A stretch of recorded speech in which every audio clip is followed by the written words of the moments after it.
The bell above the diner door jingled softly, a fragile sound that barely cut through the hum of conversation and clatter of plates.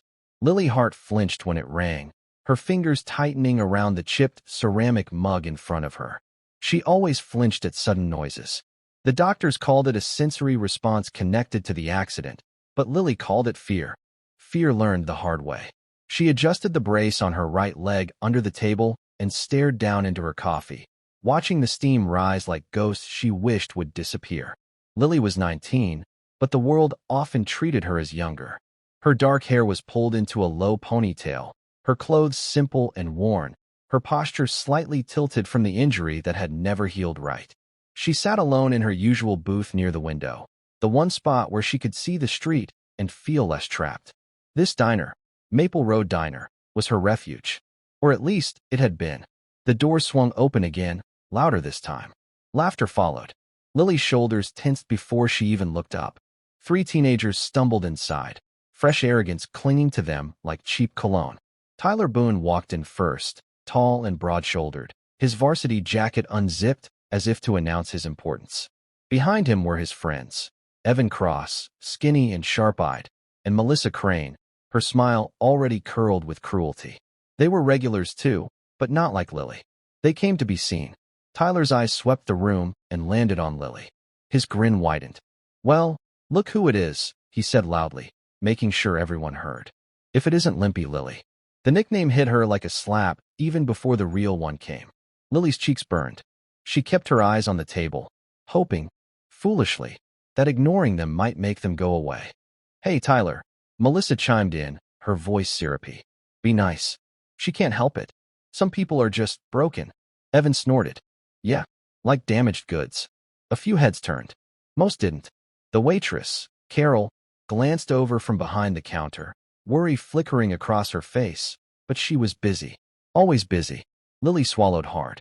"Leave me alone," Lily whispered, though she wasn't sure they heard.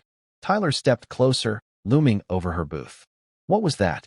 Speak up, or is your mouth as messed up as your leg?" That did it.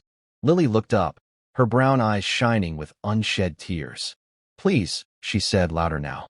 "Just leave me alone." Tyler laughed. "Hear that?" She said please. And then, before Lily could react, his hand swung. The sound echoed, sharp, shocking. Lily's head snapped to the side, her mug tipping over, coffee spilling across the table and dripping onto the floor. For a moment, the diner went silent. Lily's face burned where he'd hit her.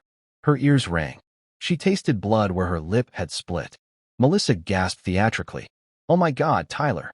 You didn't have to hit her that hard." Evan laughed. "Relax. She's probably used to it." Lily sat frozen, her heart pounding so hard she thought it might burst. She wanted to scream. She wanted to run. But her leg brace caught against the booth as she tried to stand, and she nearly fell. Carol rushed over then. "That's enough," she snapped. "Get out. All of you. Now." Tyler raised his hands in mock surrender. "Geez, Carol. We were just kidding around." "Out," Carol repeated, her voice shaking with anger.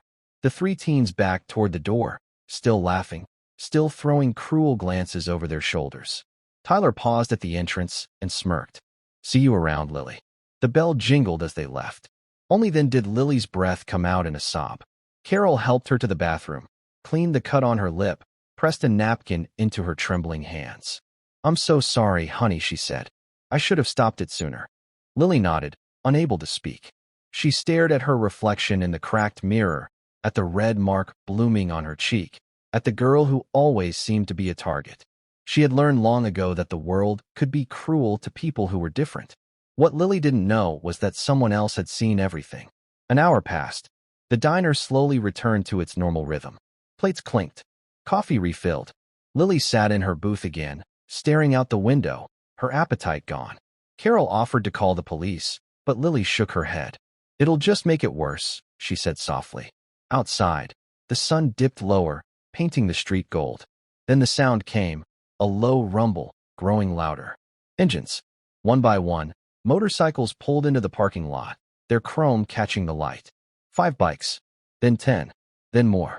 Leather jackets, heavy boots, patched vests. The rumble filled the air like thunder. People in the diner went quiet. The door opened, and the bell jingled again, this time drowned out by the presence that filled the room. They walked in slowly, deliberately. Big men and women, faces lined with years and stories, eyes sharp and watchful. At the front was a tall man with a silver beard and a scar running down his cheek. His name was Jack Iron Callahan, president of the Steel Reapers Motorcycle Club.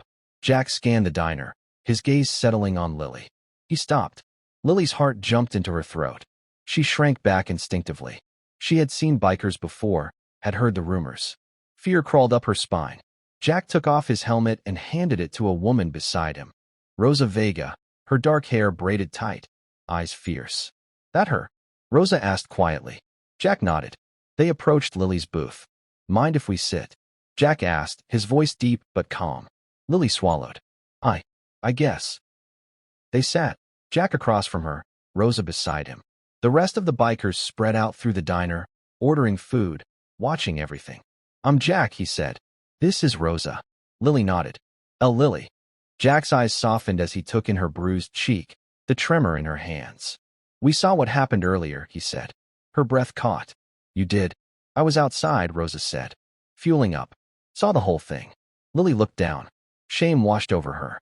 "I'm sorry," she whispered, though she wasn't sure why she was apologizing. Jack leaned forward.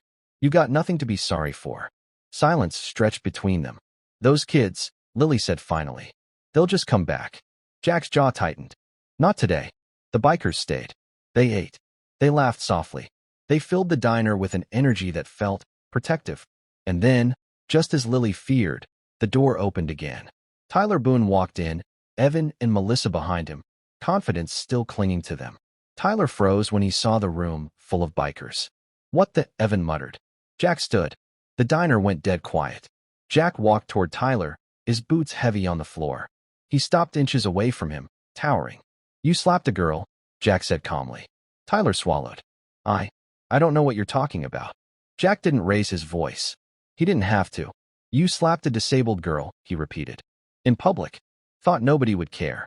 Rosa stood too, crossing her arms. "We care." Tyler's bravado crumbled. "Look, man, it was just a joke." Jack's eyes hardened. Violence isn't a joke. People were watching now. Phones out. Carol stood behind the counter, hands clasped. "What do you want?" Tyler asked, his voice shaking. Jack gestured toward Lily. "You apologize." Tyler looked at Lily. Really looked at her. At the bruise. At the brace. At the fear in her eyes. "I'm sorry," he muttered. Jack didn't move. "Louder." Tyler took a breath. "I'm sorry," he said, voice cracking. "I shouldn't have done that." Lily's heart pounded. She nodded once. Jack stepped back. "Good. Now leave. And if we hear you so much as breathe wrong in her direction again." He didn't finish the sentence. They didn't need him to. Tyler and his friends rushed out, the bell jangling wildly behind them. The diner exhaled. Jack turned back to Lily. "You okay?" Lily nodded, tears finally spilling. "Thank you," she whispered. Jack smiled gently. "You're stronger than you think." The bikers stayed a while longer, then one by one, they left, engines rumbling back to life. Before Jack walked out, he paused. "You're not alone, Lily," he said. "Remember that." After they were gone, the diner felt different. Safer. In the weeks that followed, Lily noticed changes. Tyler and his friends avoided her completely. People smiled at her more. Carol chatted longer. Lily began to walk a little taller. She learned that strength didn't always look like fists or engines or leather jackets. Sometimes it looked like surviving. Like sitting back down after being knocked down. Like speaking up, even when your voice shakes. And she learned something else too. That kindness and courage often arrive when you least expect them, in the form of strangers who refuse to look away. The bell above the diner door still jingled every day. But Lily no longer flinched. Because she knew now, she mattered.